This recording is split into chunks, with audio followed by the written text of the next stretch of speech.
디스턴스를 제가 어디 모 인터뷰에서 뭐 배드신의 음악이 있는 걸 되게 싫어한다 뭐 이런 얘기를 기분이 나면서 이 이후로 제가 안 넣게 된 것 같아요. 과잉에 이런 거를 했구나. 참 영화는 많이 만들면서 알아가는구나를 또 느꼈고요. 되게 좀 네, 약간 좀 멍하네요. 되게 민망하기도 하고. 어쨌건 그 단편들을 하면서 항상 좀 시도를 했던 것 같아요. 이번엔 이렇게 한번 해보고, 이번에 이렇게 해서 내가 뭔가 안 되니까 그 영화를 붙잡는 게 아니라 다음에는 좀 바꿔야겠다. 디스턴스 찍고 나서는 너무 우울하잖아요. 그 먼 데서 막 휴대폰을 들고 이러는 제가 봐도 좀 여전히 우울한 게 있어서 좀 바꿔보고 싶었어요. 좀 나도 밝은 거를 한번 해보고 싶어서 했고 그거를 이제 한 다음에 그 중간에 어떤 느낌을 연애담에 냈던 것 같아서요. 되게 이 자리가 사실은 되게 민망하네요. 네. 네, 네. 그 민망함을 같이 공유하신 분이 옆에 계시네요. 이상희 배우님께 마이크를 드릴게요. 오늘 이렇게 네, 단편들과 같이 또 연애담을 보시니까 기분이 남다를 것 같은데요. 어떠셨어요? 저는 안 민망했고요. 그리고 저는 그 앞에 세 편은 여러 번 봤었어요. 예전에 디스턴스는 한 번 예전에 봤었었고, 그래서 오늘은 기음을 너무 보고 싶었거든요. 못 봐가지고. 근데 너무 마음이 아프더라고요. 너무 너무 고생 많았어. 그리고 잘 봤어요. 소리를 지르고 싶어서 지른 건 아닌데 너무 무서워서 소리를 몇 번 질렀어요. 죄송합니다, 제 주변 분들. 네, 아니 저도 기음을 보면서 어떤 생각이 들었냐면 사실은 제가 예전에 이제 그 영화를 처음 봤을 때 그때 기음의 배우와 이후에 전주영화제에서 이제 연애담을 봤을 때 유선영 배우 둘을 연결시키지 못했어요. 제가 직업적으로 연결을 해야 되는 일이 있음에도 불구하고 그런 의무가 있음에도 책무를 다하지 못했다라는 생각이 들지만 그건 저의 탓이 아니라 이 배우가 굉장히 다른 얼굴을 보여줬다는 생각이 들었고 마치 무슨 그런 일본 사회파 소설에 나오는 어떤 강인한 여성 같은 그런 모습이 나중에는 그 여자의 각성을 통해서 보여지더라고요. 그래서 깜짝 놀란 그런 영화이기도 했었어요. 그래서 이번에 또 이제 화면으로 이렇게 큰 스크린으로 다시 보니까 어떠셨어요? 감독님이랑 비슷한 경험이셨나요? 네, 그거를 제가 지금 연애담 팀이랑 같이 보니까 진짜 좀 왜 그런지 모르겠는데 되게 부끄러웠고요. 네, 예, 되게 부끄러웠고, 감독님 부끄러워하는 것도 너무 느껴져서 저도 부끄러웠고, 전 디스턴스나 뭐 바캉스, 뭐 겨울꿈 다 처음 봤는데요. 옆에 양쪽에서 자꾸 그런 기운이 자꾸 느껴져서 가운데 앉으니까 기음까지 쫙 민망했던 것 같아요. 처음부터 끝까지. 처음부터 끝까지 숨 쉴 틈 없이 민망함으로 가득 찬. 네. 그리고 바캉스에서 역시 과수원집 외동딸은 예쁘구만이라는 대사가 정말 민망했습니다. 아니 사실 두 편 정도 하면 우리가 되게 흔하게 쓰는 말이 있잖아요. 감독의 페르소나 이런 얘기들 많이 하는데 어떻게 보면은 이상희 배우한테는 감독님이 투영할 수 있는 이제 그 어떤 영화를 만들었을 때 전하고자 하는 바가 있을 때 조금 가깝게 다가갈 수 있는 그걸 표현할 수 있는 배우라는 생각이 있으셔서 캐스팅을 하셨을 것 같아요. 그래서 쭉 지켜본 이상희 배우의 매력이 무엇이라고 생각했고 특히 이제 장편까지 이렇게 같이 한 거는 그전 작업이 만족스러웠다는 얘기겠죠? 네. 이상희 배우의 매력이요. 영화 보신 분들은 다 아실 것 같아요. 그러니까 감독으로서 이 배우랑 작업을 하면 그러니까 되게 디테일하게 설명을 하지 않아도 어떤 캐릭터의 어떤 그 화면 속에서 이 사람이 등장해서 이 사람의 얼굴을 보는 순간 뭔가 납득하게 만드는 되게 이런 게 그냥 연기로 되는 건 아닌 것 같아요. 타고난 어떤 네 그런 게 있어서 근데 이제 이상희 배우 전작 것들 보면 겨울봄이나 이런 어떤 서정적인 부분에는 그런 게 더 많이 묻어나는데 저는 색깔을 좀 바꿔보고 싶어서 바캉스라는 거를 같이 작업을 했어요. 근데 제가 원래 하려던 거는 이 배우가 실제로 봤을 때 되게 매력적인 어떤 좀 재치 있는 부분들이 많거든요. 그 영미한테 이렇게 나중에 그 병원 앞에서 너 오늘 이쁘다 이거는 이제 이상희 배우 애드립이었어요. 근데 좀 재밌는 어떤 부분이 많은데 제가 좀 다르게 이 배우와 작업을 하고 싶었는데 연애담을 준비하면서 아 역시 그 다른 그러니까 그 이상희 배우 자체에 되게 영화 같은 그 표현이 안 돼요. 그러니까 글로 표현 안 되는 봐야지만 알 수 있는 확 오는 어떤 부분을 같이 작업하면서 제가 이렇게 훔쳐서 제 영화에 넣어보고 싶었어요. 그래서 연애담에서는 네 그런 어떤 좀 귀엽고 수줍고 그런 모습과 더불어 이상희 배우의 장기인 멋진 얼굴과 멋진 아우라를 뒷부분에 담고 싶었죠. 네. 진짜 멋짐이 사실 그 이상희 배우의 장기라는 말이 확 와닿는데 진짜 저도 동의해요. 그 말에는 자세가 굉장히 터프하더라고요. 항상 보면은 지금 오늘은 되게 얌전하게 앉아 있는데 멋있으세요. 그런데 그 이번 작품이 어떻게 보면 이상희 배우한테도 밀정 이후에 최고의 어떤 흥행작이 될 거라고 저는 믿어 의심치 않아요. 개봉이 얼마 안 남았죠. 그런데 그런 감이 확 이 기자의 어떤 촉으로 오고 있는데, 네, 감독님의 그 찬사를 옆에서 들으면서 조금 민망하셨을 것 같아요. 계속 왜 이 애꿎은 계속 쿠션을 뜯으려고 하셨어요. 네, 좀 화답가를 좀 들어볼까요? 같이 작업하신 좀 소감이 어떠셨는지. 네, 보통 좀 좋은 기억이 없으면 두 번째 작품까지 이어지진 않잖아요. 네.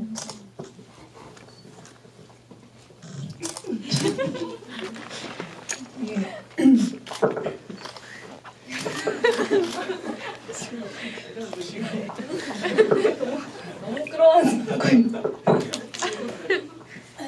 네, 바캉스를 찍을 때는 이견도 좀 있었고 그리고 뭐지 싸우기도 했었어요. 저는 왜 싸웠는지 뭐 이런 건 사실 잘 기억이 안 나고 그냥 그랬었다 요 정도만 기억이 나는데 나중에 감독님이 서로 자기를 믿어달라고 얘기하면서 싸웠었대요. 나를 믿어달라면 서로가 서로를. 네. 그래서 아 그랬구나 했었던 것 같아요. 그리고 끝나고 이제 그리고 뭐 안 좋았으면 그 이후로 안 봤겠죠. 근데 저희가 뭐 좀 서로 불편한 때도 있고 이랬던 게 다 하나의 목표를 위해서였으니까 영화를 잘 만들고 싶은 그 서툰 열정이라고 해야 되나? 너무 서툴어서 이것들이 서로 어긋나게 잘못 표현되는 과정이었던 거를 지나고 나서는 알게 됐고 그리고 지나고 나서 좀 더 서로를 이해하는 과정들이 있었어요. 그래서 저는 다음에 이제 감독님께서 저한테 제안을 주셨을 때 물론 그 전에 조금 생각을 하긴 했어요. 나한테 만약에 제안이 온다면 최대한 빨리 대답을 드려야 되겠다. 그래서 나한테 아직 제안이 오지 않았지만 만약에 내게 제안이 온다면 혼자서 뭐 이렇게 하면서 고민을 해서 혼자의 어떤 답을 내리고 있었고 그리고 얼마 후에 감독님께서 이제 제안을 해주셔서 같이 합시다 라고 했는데 나중에 들어보니까 감독님도 그 제안하기까지 걸린 시간이 많이 걸렸다고 하더라고요.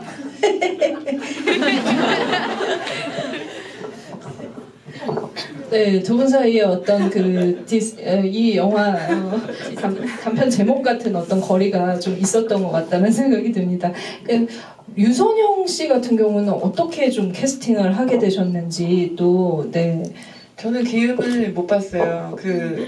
이상희 배우를 바캉스 때 캐스팅했을 때는 이상희 배우님 전작을 봤었는데 유선영 배우님은 그냥 오디션에서 저희가 요구한 동영상이 있었어요.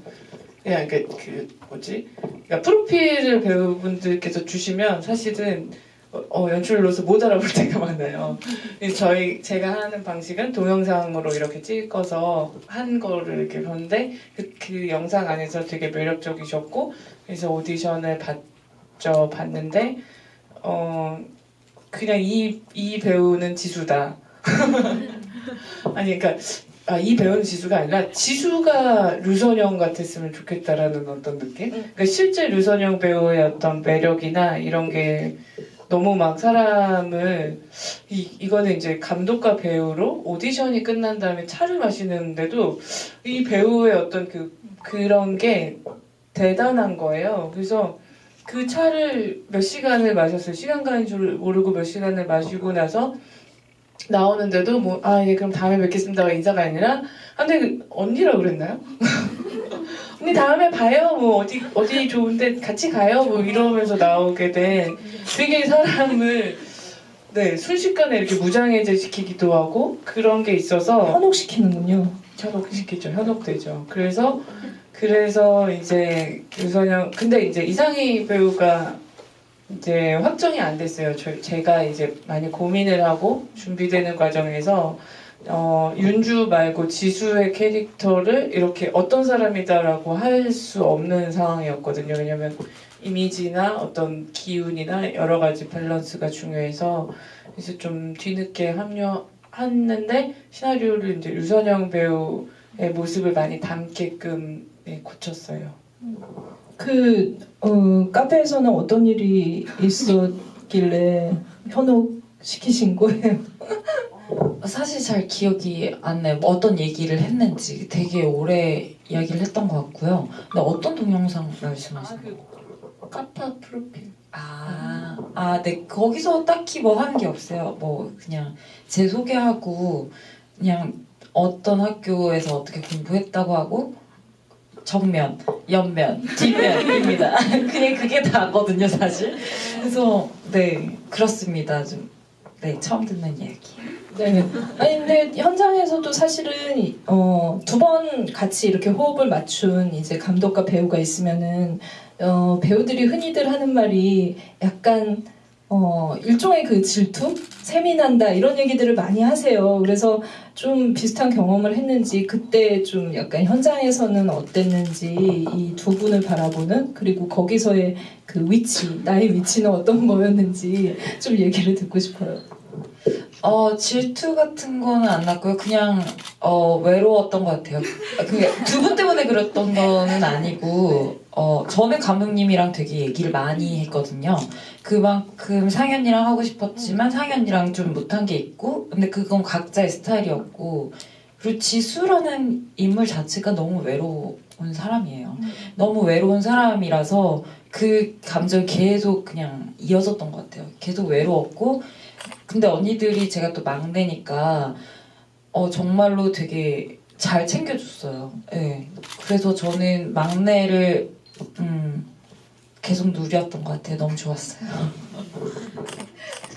저는 어쨌든 이제 모든 영화가 사실 연애담으로 통하고 있다라는 생각이 들었어요. 오늘 단편들을 보면서도 그런 생각을 했는데 이 연애담이 특별하게 다가왔던 지점은 너무 평범해서라고 해도 될까요? 정말 사실은 여기 계신 많은 분들도 그렇고 그리고 아마 밖에 있는 그 천만 관객도 그럴 것 같은데 굉장히 보편적인 그런 내가 연애를 했다면 분명히 겪었을 그런 감정의 상태를 시나리오로 기술을 했고 배우들이 연기를 했다라는 생각이 들었어요. 그리고 그거의 핵심은 시차라는 생각이 들었어요. 여행을 가도 시차가 굉장히 사람을 힘들게 하고 지치게 만드는데 연애에 있어서도 그 시차가 결국은 온도 차이로 이어지고 그러면서 마음이 아프게 하는 그런 요소가 아닐까라는 생각이 들었어요. 그래서 이 두 역할에 대해서 가치 평가. 누군 너무한 거 아니야? 아니면은 이렇게 좋아하는데 왜 마음을 받아주지 않을까? 이게 너무 아프면서도 사실은 이게 감정의 시차가 있다라면은 어쩔 수 없고 극복할 수 없겠구나. 그래서 결국에는 더 이제 궁극적으로 마음이 아팠다라는 생각이 들었는데요. 감독님 어떻게 이 영화를 좀 만들 생각을 하셨고 어디서 좀 소재를 가지고 오셨나요? 그리고 이런 얘기를 할 때는 꼭 물어보잖아요. 감독님도 그런 연애 경험이 있으세요? 여러 가지 궁금하게 만드는데 이 시나리오를 쓸 때의 마음 상태는 어떤 거였는지 좀 말씀을 부탁드릴게요. 이제 원래는 처음부터 이 아이템은 아니었어요. 다른 좀 더 바캉스다운 어떤 거를 만들려고 했는데 하다 보니까 잘 모르겠더라고요. 자꾸 과잉이 되는데 약간 제가 이렇게 딱 와닿는 느낌이 나오는 씬들이 안 만들어지고 바캉스는 코미디어도 그게 있었거든요. 뒤에 같이 모여 있다든지 어떤 부분이 좀 있었는데 잘 몰라서 그러면 내가 만들었던 어떤 영화들이 어땠지? 그게 약간 내가 원하지 않아도 나를 좀 반영할 것 같아서 근데 관계나 사랑이나 뭐 이런 근데 이게 이제 이게 딱 그 타이밍에 딱 정확히 좋아하는 게 아니라 뭔가 어긋나는 그런 것들을 만들었더라고요. 그래서 연애 얘기를 그럼 한번 하자. 이거는 어쨌건 이렇게 딱 상업 영화는 아니거든요. 저는 학생으로 만든 거여서 내가 이렇게 저는 하면서 좀 이제 앞으로는 달라질 수 있겠지만 하면서 배우면서 약간 그랬던 것 같아요. 그래서 한번 해보자. 장편의 이야기니까 내가 제일 아는 느낌, 아는 어떤 감정을 한번 담아보자 해서 사실 이야기라기보다는 그 감정을 좀 담아보고 싶었어요.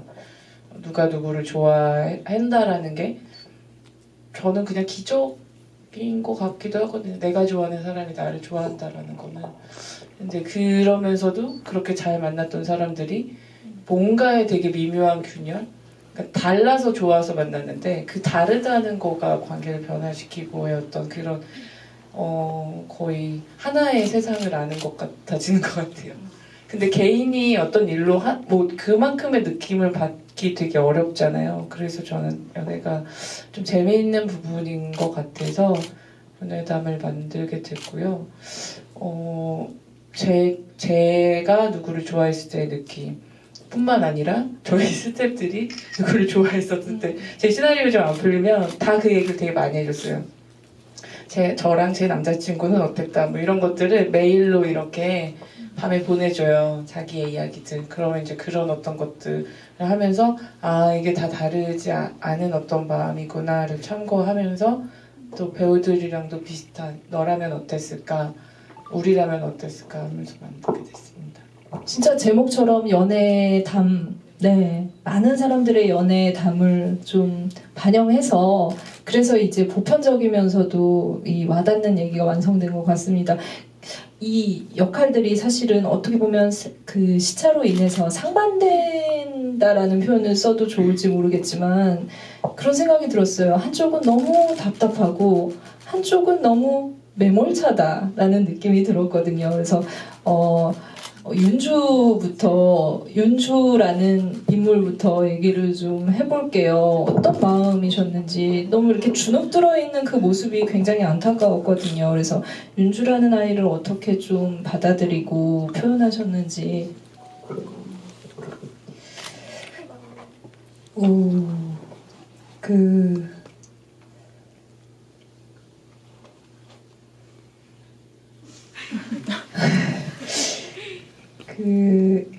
그냥 이런 모습 같아. 그러니까 이렇게 옆에서 치면 울 것 같은 그런 모습이 계속 있었어요. 제가 뭔가 좀 많이 느린 것 같아요. 원래도 약간 좀 느린데 이렇게 윤주는 저처럼 느린 거는 아닌데 어떻게 보면은 그 깊은 관계를 맺은 사람이 별로 없는 것 같아요. 제 생각에. 그래서 약간 그것도는 그런 걸 수도 있고 그리고 윤주 성격이 실제 제 성격이랑은 좀 다르기 때문에 현장에서 여러 사람들을 많이 관찰했어요. 저 사람들이 뭐 스태프들도 관찰하고 감독님도 관찰하고 감독님께서 더 이상 자신을 관찰하지 말라 하시더라고요. 네. 그래서 부담스럽다.